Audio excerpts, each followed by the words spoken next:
Hoje foi dia de reunião ministerial. Hoje foi dia em que o presidente da República juntou a tropa toda, aqueles 480 ministros, para poder tentar dar digamos assim, um impulso, um empurrão no governo, um estímulo à equipe para tentar ver se consegue reverter de alguma maneira o resultado das pesquisas que saíram nos últimos dias, registrando uma queda na popularidade, tanto dele quanto do governo dele. E aí, eu gostaria de abordar esse assunto por dois ângulos. Primeiro, falando sobre uma percepção que governantes têm de que eles controlam a informação, de que eles controlam a sua própria imagem. Se os governantes controlassem a própria imagem, a gente com certeza teria governantes todos com uma aprovação altíssima, porque todos controlariam a própria imagem. Governantes não controlam a própria imagem, né? Eu gosto de lembrar, eu sou São Paulino e ontem, hein, Fábio? São Paulo e Novo Horizontino, que coisa maravilhosa. Mas eu me lembro das cenas e de todos os jogos, o goleiro quando cata o pênalti, ele agradece a Deus e diz que foi Deus que ajudou. E o jogador, quando bate o pênalti e acerta, diz que foi Deus que ajudou. E como é que funciona? Deus seleciona, agora eu vou ajudar o batedor, agora eu vou ajudar o defensor, é assim que as coisas funcionam? Então, da mesma maneira, não dá para a gente achar que existe uma bênção divina ou que existe um poder divino, que governantes conseguem resolver suas questões desta forma. Eu quero ter uma popularidade alta, eu não quero ter uma popularidade baixa, eu vou agir aqui ou ali, e os governantes acreditam nisso. O primeiro presidente eleito depois de muito tempo, 20 anos de regime militar, foi Fernando Collor. E tinha um assessor, na verdade era uma assessora, que dizia para ele o seguinte: o governo está bom, só não vê quem não quer. O governo está bom, só não vê quem não quer. Essa ideia que resume, que cala fundo no ouvido dos governadores, dos prefeitos. Pergunta para os prefeitos que agora vão disputar a eleição, o que eles acham quando eles estão, alguns com a popularidade lá embaixo. As pessoas não reconhecem o nosso trabalho, né? Então, o que? A sociedade quer o quê? A sociedade quer governantes mal avaliados? É esse o objetivo da sociedade? Governantes, a gente quer de alguma maneira censurar os governantes, a gente elege o governante, ou seja, a maioria das pessoas elege aquele governante para depois puni-lo com uma avaliação baixa. É uma forma de quê? Para ele não ficar convencido? Não. A verdade é, governantes não controlam as razões pelas quais as pessoas gostam ou não gostam deles, governantes. E esse é um ângulo que eu gostaria de abordar. Governantes não controlam a sua imagem. Governantes podem interferir na sua imagem, mas não controlam a sua imagem, né? Na reunião que fez hoje, o presidente Lula, por exemplo, que diz que quer que as pessoas olhem para suas realizações, deu uma castimbada na orelha do ex-presidente Bolsonaro, chamando inclusive o presidente de covardão.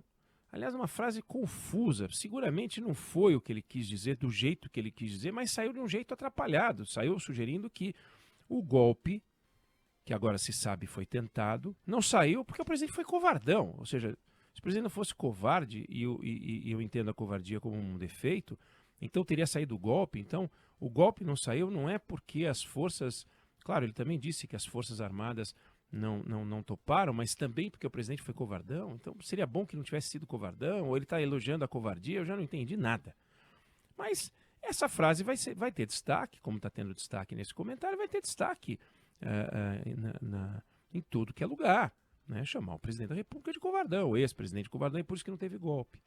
Agora, quando ele diz que existem muitas realizações de governo e que as pessoas não enxergam essas realizações e que essas realizações não chegam às pessoas e é uma falha de comunicação do governo, fica parecendo, volto a insistir, que tudo é manipulável, tudo é controlável, que as pessoas se deixam levar por aquilo que dizem os governantes. Então eu eu pavimentei não sei quantos quilômetros, eu fiz não sei quantas pontes, eu pintei não sei quantas escolas. Então, se você pintou 200 escolas e o outro pintou 100 escolas, eu vou gostar de você mais do que o outro o dobro. Não é assim, não é uma razão direta. Já não é há muito tempo. O que nos leva ao segundo ponto, que é a capacidade preditiva das pesquisas, que é a capacidade que as pesquisas têm de orientar o que os governantes ou as pessoas devem fazer ou podem fazer. No dia 22, agora, a Colômbia, a Universidade de Colômbia, vai realizar um dia de discussões justamente sobre pesquisas, né? Aliás, análise política, uma conferência de análise política que vai durar das 9 da manhã às 4 horas da tarde. E um dos painéis é se a pesquisa morreu. Enfrentando os desafios para entender e medir o eleitorado. É o segundo ponto que eu queria chamar, para o qual eu queria chamar a atenção. E por que isso? Porque as relações já não são mais de há muito tempo. Nós estamos usando indicadores e instrumentos de aferição do século XX. Nós já avançamos 24 anos dentro do século XXI. E as coisas estão mudando. A pesquisa, há 3 semanas da eleição do primeiro turno de 2022, dava ao presidente Bolsonaro 28%, 30% de aprovação, que é baixo. E ele teve 43% dos votos. Ué, e aí? O presidente Lula saiu do governo dele com 80 e tantos % de aprovação. Dilma foi para o segundo turno. Por que ela não ganhou no primeiro turno, como ganhou o presidente Fernando Henrique em 1994 e em 1998? Então, essa relação direta entre aprovação de governo e voto, ela é questionada porque os critérios para aprovação de governo estão mudando. Os critérios para aprovação de governantes estão mudando. Os estudiosos estão de cabelo em pé, os que têm cabelo, os que não têm cabelo estão com a orelha em pé. Está todo mundo querendo entender, está aí, Colômbia, discutindo isso dia 22, agora, sexta-feira. Um dos itens é se as pesquisas morreram. Como é que se enfrenta o desafio de medir o eleitorado num ambiente de mudanças como esse? Cada vez mais as pessoas só dão ouvido para aquilo que elas acreditam. Para aquilo em que elas acreditam. Num modelo de câmara de eco. Eu falo para ouvir a minha voz, ainda que essa voz seja dita por outro, desde que seja aquilo que eu quero ouvir. Então, se eu gostava do presidente Bolsonaro, continuarei gostando do presidente Bolsonaro, ainda que eu leia que ele tentou dar um golpe. E que vão dizer, golpe mesmo foi o que o Supremo deu quando soltou o Lula. Eles falam, não. Aí vai o outro lado. E diz a mesma coisa ao contrário. Entendeu?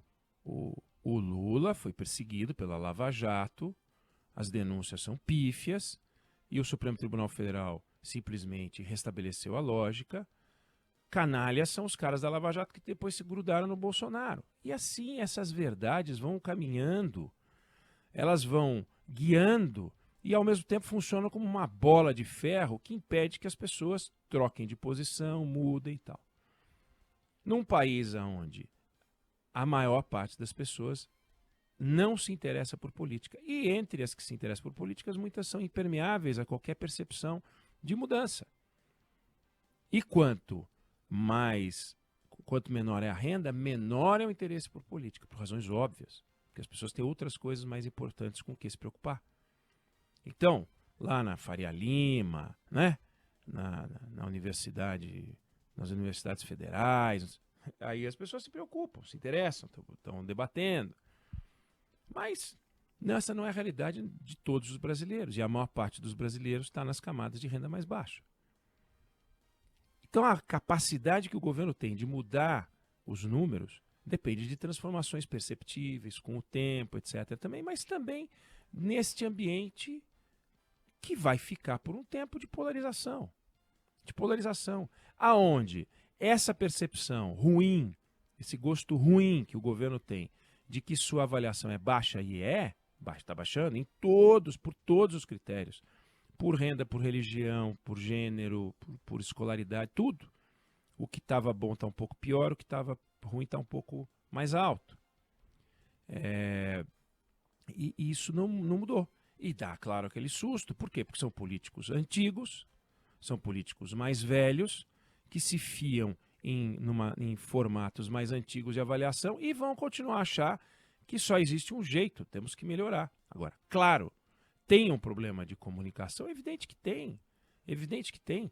Mas existe também uma nova realidade. Uma realidade em que o governo não controla os fatos políticos como controlava, não porque tinha mais controle sobre a sociedade, mas tinha mais controle sobre os fatos políticos. O Congresso hoje tem mais controle sobre os fatos políticos do que o governo Lula conheceu nas versões 1 e 2. A versão 3 é um Congresso muito mais poderoso, um Congresso muito mais central no debate do que era antes. E isso tudo tira poder do governo. Aí quando um determinado camarada, como o Alexandre Padilha, que é um sujeito competente, começa a perder prestígio, fica parecendo que é só trocar o Alexandre Padilha. Troca o Alexandre Padilha, bota outro. Bota outro camarada. Não vai mudar. Porque o poder do Congresso se dá em desconhecer barreiras, em criar novos limites, em diminuir a distância com o poder central, em tomar o poder central. E tomou. E tomou o poder central. Botou um pezinho no Palácio do Planalto, na sala do presidente, do gabinete do presidente da República. E hoje o Arthur Lira manda muito mais do que mandava no governo Bolsonaro e, como presidente da Câmara, manda muito mais do que mandava o presidente da Câmara do Fernando Henrique, o presidente da Câmara do Lula 1. Sempre puderam produzir impeachment, fizeram impeachment da Dilma, fizeram impeachment do Collor, mas tirando isso, o comando da agenda. Imagine o plano Collor sendo feito hoje, imagine o plano real sendo feito hoje. Não seria o que foi, basta ver as dificuldades para aprovar os projetos do governo, o desdobramento, né, os detalhes da reforma tributária. Então, esse novo ambiente produz uma leitura que se impõe a partir de uma nova realidade. Se a gente fizer a leitura usando o mesmo sistema métrico de antes, com os mesmos instrumentos de aferição, a gente vai chegar a uma conclusão errada. Conclusão errada que está chegando. O governo tem uma imagem ruim porque a comunicação é ruim. Claro que a comunicação do governo tem que melhorar. Claro que a comunicação do governo pode ser sempre melhor. Claro que isso vai ajudar.